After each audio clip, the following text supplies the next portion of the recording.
En 2022, une histoire politique sans précédent empêchait Novak Djokovic de disputer l'Open d'Australie.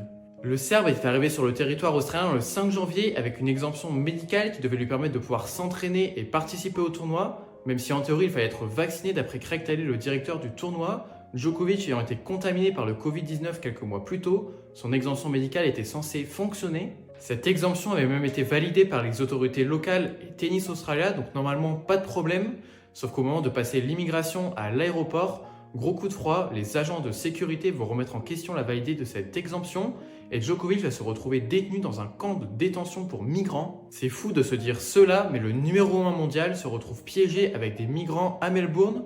En plus, il aurait été empoisonné car d'après ses dires, ses taux de mercure et de plomb dans son corps étaient plus élevés que la normale. Malgré une lueur d'espoir, avec une suspension de son annulation et l'autorisation de pouvoir s'entraîner sur les cours de Melbourne normalement à partir du 10 janvier, il sera finalement expulsé définitivement du territoire australien avec un visa définitivement annulé. Que pensez-vous de cette histoire? Est-ce logique que le Serbe n'ait pas pu jouer à Melbourne car il n'était pas vacciné?